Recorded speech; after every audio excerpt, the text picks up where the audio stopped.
Tonight, I'm going to talk to you about APRS and what it is, why you should care about it, and how to do it. So, starting off, I have heard many different names for APRS. The biggest confusion is automatic position reporting system versus automatic packet reporting system. And it is the automatic packet reporting system because it is not just about position. As we go through this, you'll see you can do a lot more with APRS than just beacon your location.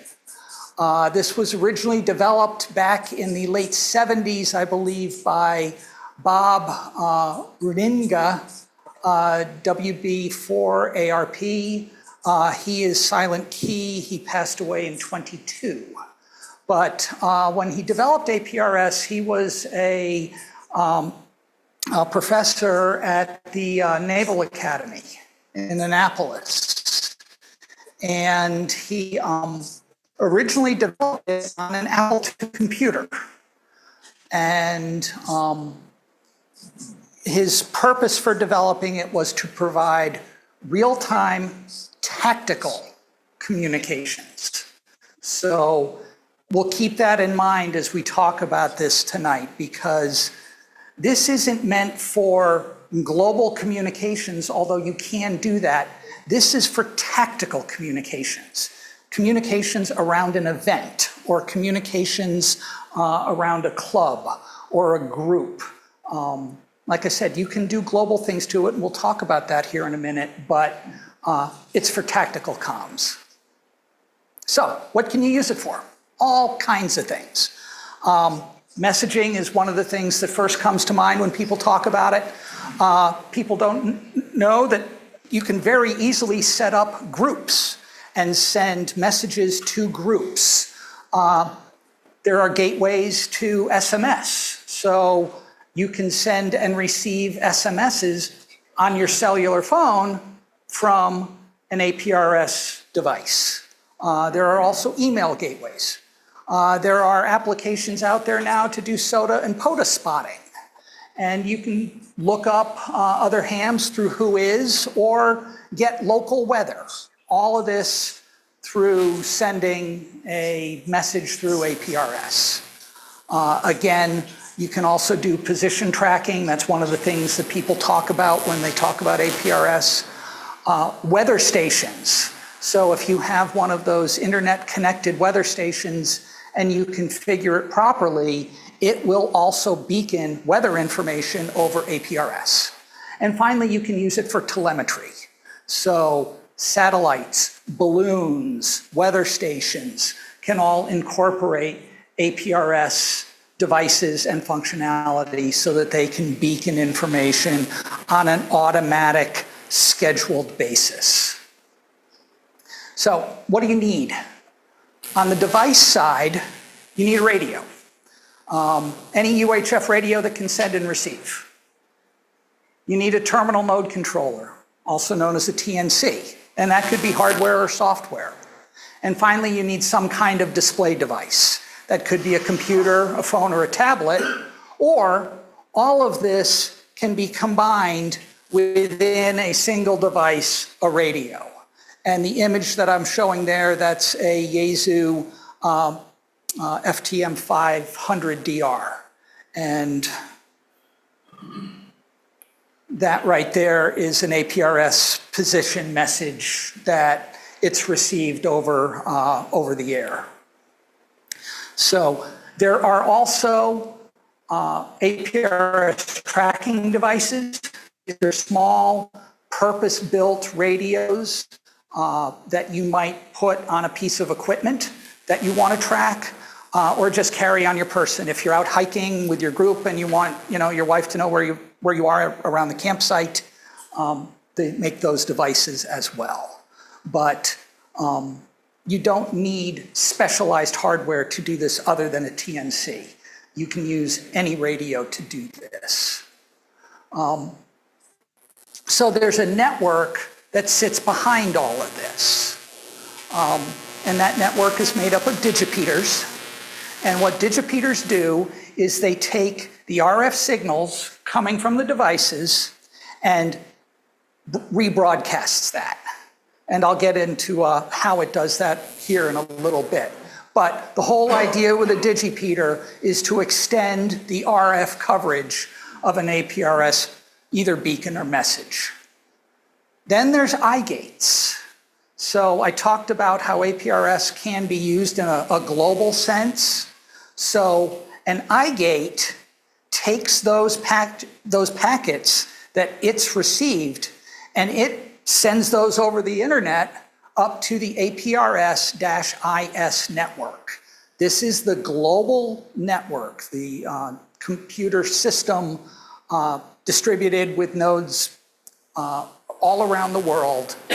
And when you go out to a website like APRS.FI, APRS.FI displays a map with all of the APRS stations that it sees, and it's getting that information from APRS-IS, which is getting that information from the iGate, which is then getting that information from these digipeaters, and that's coming from these radio devices.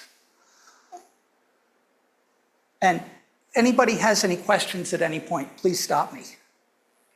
So just a little bit about the protocol. I won't go in deep. There are plenty of YouTube videos out there if you're interested, or if you're really interested, I can do another deeper presentation about this. But APRS at its core uses the X.25 protocol. And in that protocol, stations have an ID, and for our purposes, that's your call sign. And then they have a station ID or an SSID, and that's a numeric value between 0 and 15. Stations also have a symbol icon, and I'll show some screenshots here where you'll see different symbols associated with different station types. So APRS is packet radio. So all the data is encoded into packet, and it's using the AFSK protocol to do that. Packets are set one-to-many. So this is a broadcast packet. You're not sending a packet directly from me to Dave. It would be a packet from me to Dave that would also go to JJ and everybody else in this room.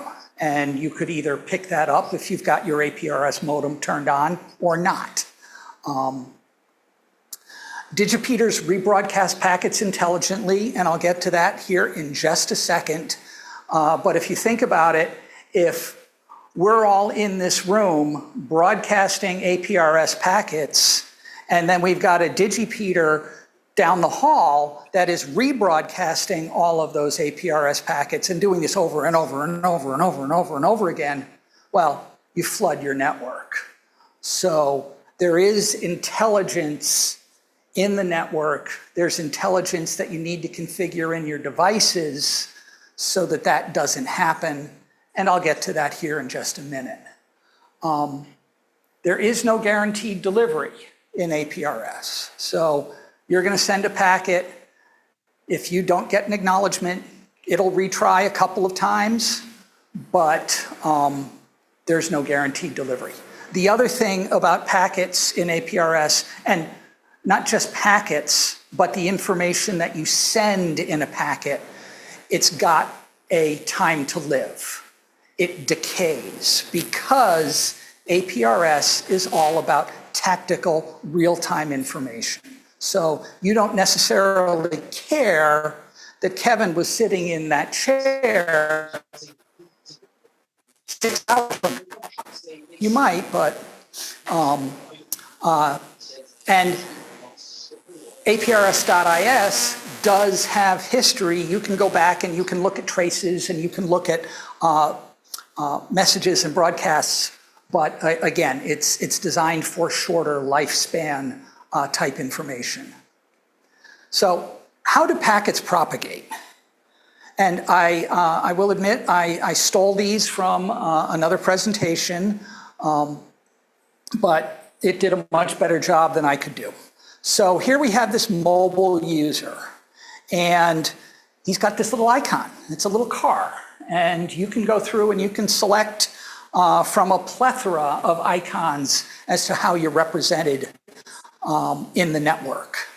And this thing, wide 1-1, comma, wide 2-2, that's really important. And that's one of the things that you have to configure in your radio when you're setting up APRS, and that's called the path. And what this path indicates is my little radio here is going to send out a packet. And that packet is going to go first, the first hop of this packet into my home station digipeater. And I'll talk about a home station digipeater here as we go on. But that home station digipeater gets that packet, and it's going to send it out. It's going to digipeat that packet. But before it does that, it deletes this wide 1-1 from the packet. And that tells all of the other repeaters that this packet has gone through one hop. But I've got this wide 2-2 out here. I want this packet to take some more hops. So this guy sends this out, and these other digipeaters that are geographically dispersed, they receive this packet. And when this guy sent it out, he deleted the wide 2-1. He subtracted 1 from that and said, okay, I'm going to now send this packet out with a path of wide 2-1. That means this is going to go one more hop. So all of these digipeaters now send this out, and that's the last hop. No other, if another digipeater, somewhere up here in the map picks up this packet, it's going to see that there is no available path that packet needs to go. So that stops the propagation. And again, designed for tactical communications. Now, there have been network problems where people have gone on and set very high path numbers, and packets went everywhere and flooded the system, all kinds of issues. They come after you, they start sending you emails and all this other stuff, basically telling you, okay, don't do that. And they have put some protections in the system over the year to prevent that. But like anything else, bad actors can cause trouble. Is all this hop propagation active X.25 or is it APRS? So it's on the X.25 protocol, but I think the digipeating is specific to APRS. What's the hop count limit? Is there a hop count limit? I think 3 is. Oh. You really don't want to go much beyond that. And actually in Southern California, where there are a lot of digipeaters, they've got a hard limit out there. It's a 2-1. So around here, 2-1 or 2-2, you don't need to go any more than that, assuming you can get to 1 for the first hop. And there are special conditions where they set special paths. I'm showing wide 1 and wide 2. There's temp. There's a special path to talk and bounce APRS packets off the International Space Station. There's also an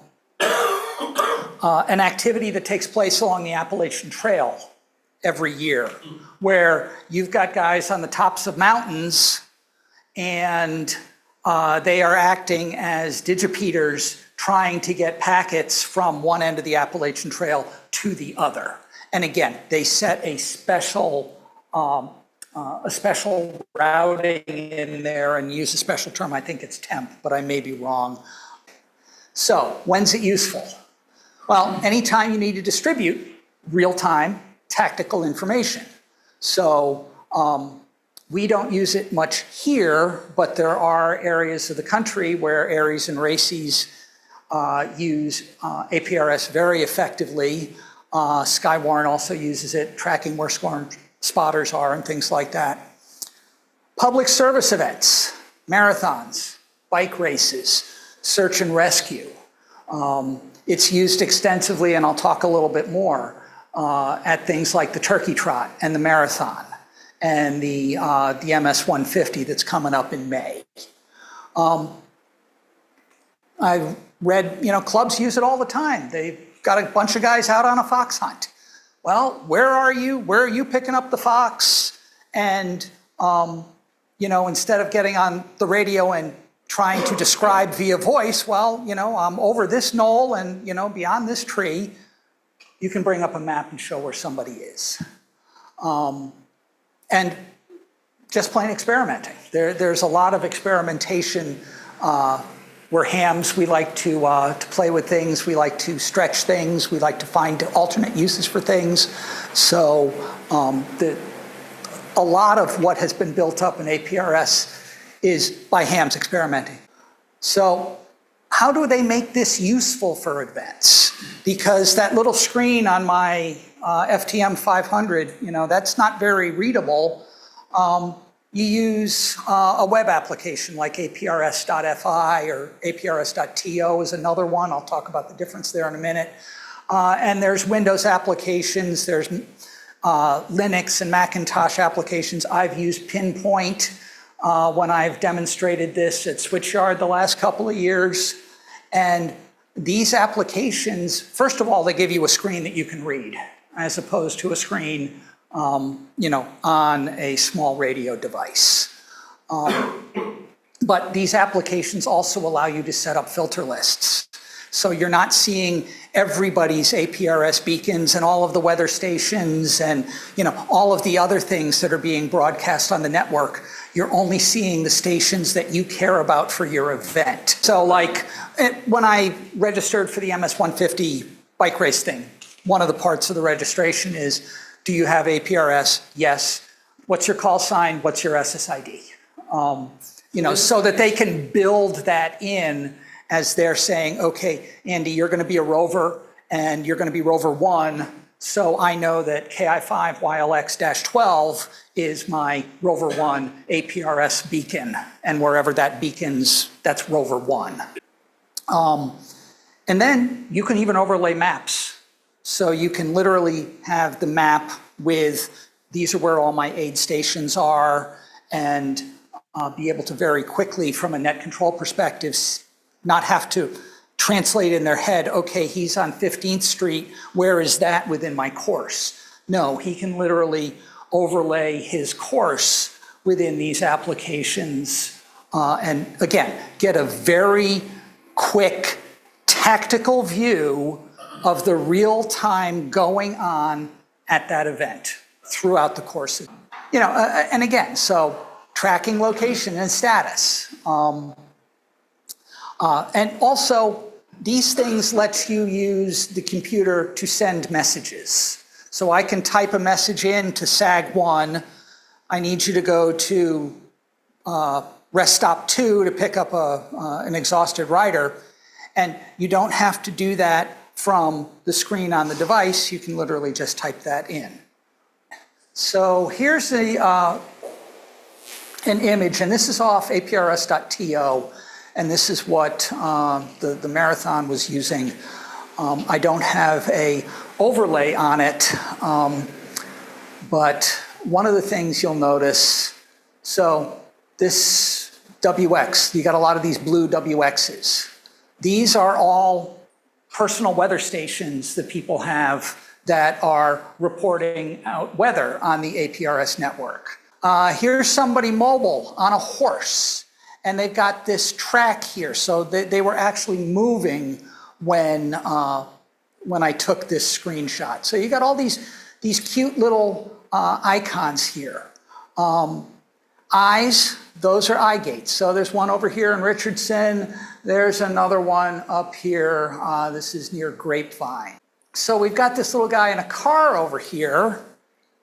And if I click on him, I get some information about him, how fast he's going. Well, he's obviously sitting in traffic here.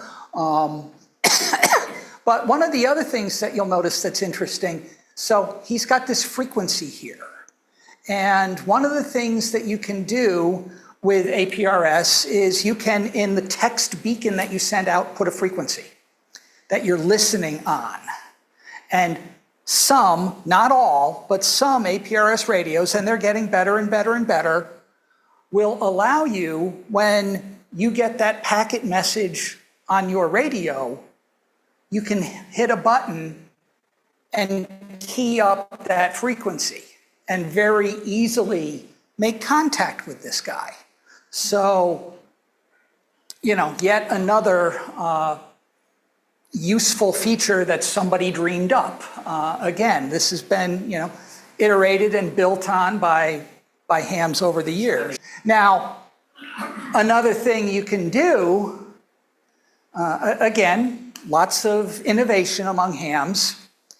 If in your beacon message that you configure on your device, if you put the word WinLink, then anytime you get a WinLink message, you will get notified that you've received that WinLink message with an APRS message. The APRS system will send out that, hey, somebody's trying to get a hold of you on WinLink. So how can I make this useful for me? So like we talked about, I can send messages to individuals or groups. I can beacon my location and my contact information. I can receive notifications. We just talked about that.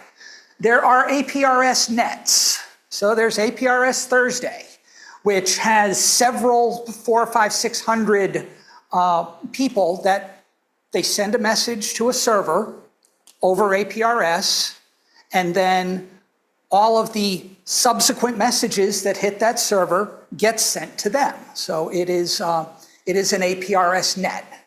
Again, you can send and receive SMS over APRS, but you do have to pre-register. There was a prior system that was up for a while, and they had to shut that down due to spam call regulations. So this one, you actually have to go in and pre-register the numbers that you want to send messages to. But once you've done that, it's easy. Again, asking for weather information. You can send radiograms into the national traffic system with APRS. And like I said, you can beacon an APRS packet off the International Space Station if satellites are of interest to you. So, and. There's just a lot of cool things that you can do with this. So, what do you need to be able to do this?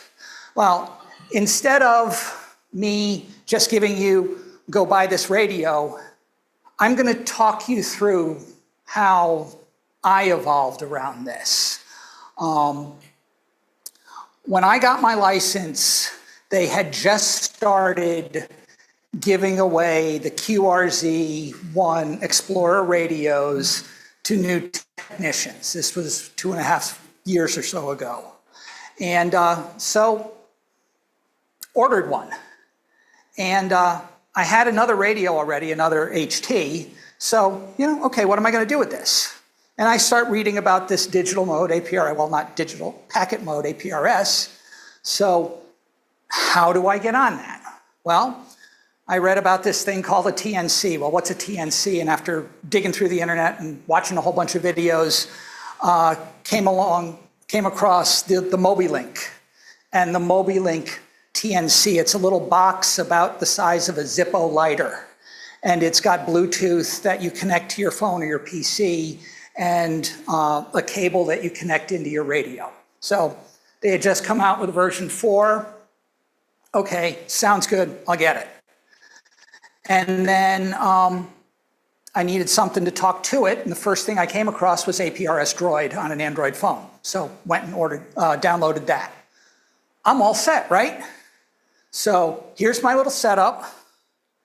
And there's the radio, there's the TNC right there. I didn't catch this picture when the lights were flashing, but the lights do flash to tell you there's activity. And here's APRS Droid over here. So that's when I discovered there were no eye gates that I could hit with my little HT. There were no digipeaters that I could get out to with my little HT. So what do? Well, I let this sit for a while, went on to other things, but then, okay. And one of the things that I had Dave had done a discussion about DMR, and it's like, okay, DMR sounds cool. And again, I went out to YouTube, watched some videos, and so I bought an Anytone 878 UV2 Plus. And that UV2 Plus part is important because the Anytone supports analog and digital APRS, both send and receive. So it's a very fully functioned APRS radio. So I said, okay, I'll go get that. I can kill some birds here. It's got APRS, I want to play with that. It's got DMR, I want to play with that. And so now I went back to my QRZ1 and my MobiLink and said, well, can I set up an iGate? And sure enough, I found an iGate application on the Android. Not APRS Droid, but APRS Droid now does have iGate functionality built into it, but this was something called, I think, Java iGate or something like that. So got that, got it set up, and I was up and on the air. And this was about the time of Switchyard 2 years ago when I went to Steve and said, how about we show APRS at Switchyard? This is kind of cool. And Steve thought about it for a minute, and this is one of the things I really loved about Steve, going back to our earlier discussion. He was very open to that. And he said, yeah, Andy, why don't you set that up? Show me what you want to do. And so I did, and that included Pinpoint, which I don't talk about here, but anyway, got that all working and I was on the air. So here I've got my my QRZ1 and my MobiLink, and there's my little iGate application, and here is here's the Anytone with some APRS messages that have come in for me.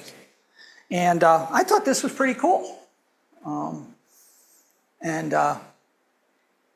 So the collection starts to grow.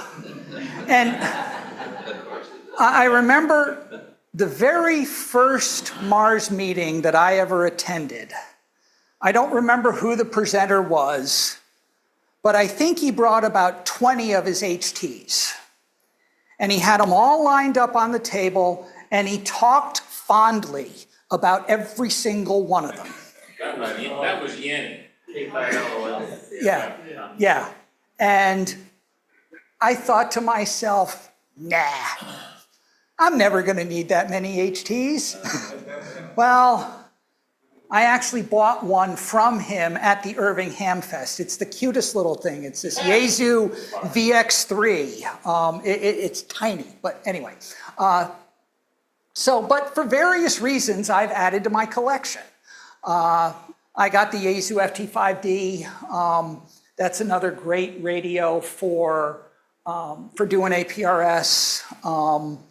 And I've got the FTM 500DR, which is the mobile rig in that slide so long ago. And like I said, I volunteered at events like the Turkey Trot and the Dallas Marathon and could actually see how this is useful.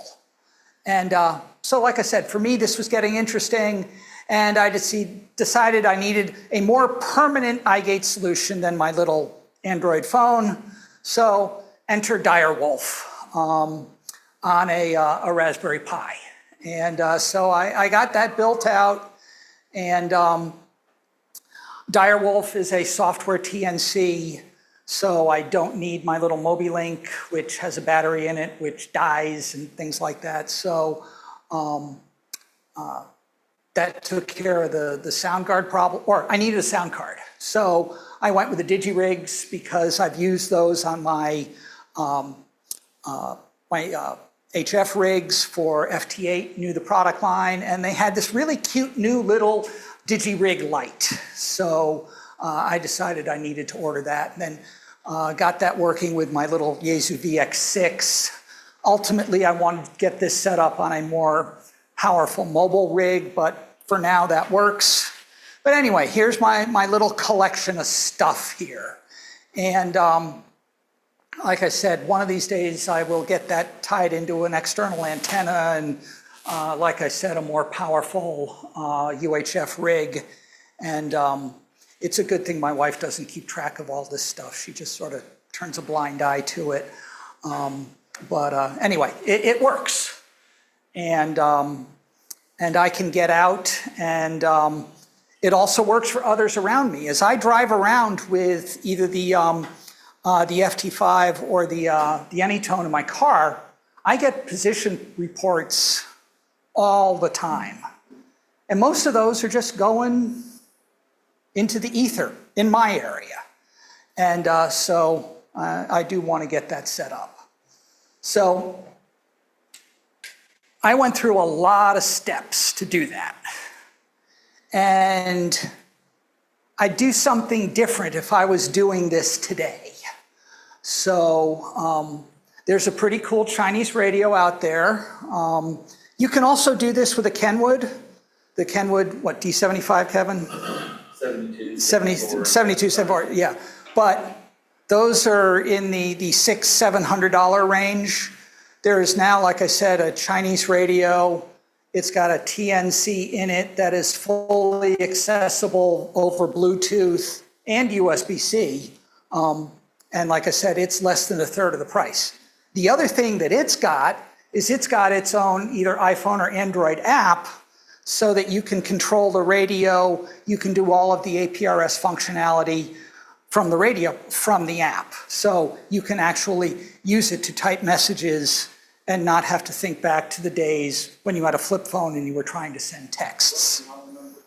So it's this radio. Yeah, and BTEC also, this same radio is available through multiple manufacturers. But, you know, like I said, this is $190. You know, I think I paid more than that for the MobiLink TNC. And like I said, to get this, the Kenwood's the only other radios that I know of that open up the TNC like that. The Yaesus don't.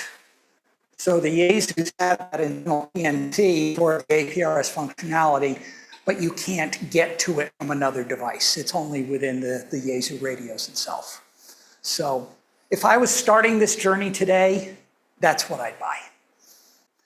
I will bring a bunch of this stuff to Play Day.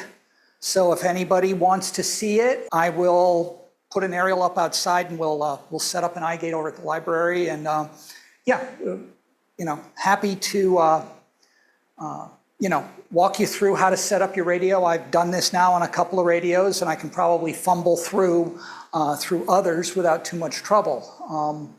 But yeah, I just think it's you know, another neat thing you can do with RF and ham. Andy, thank you. Yeah, great. Thank you.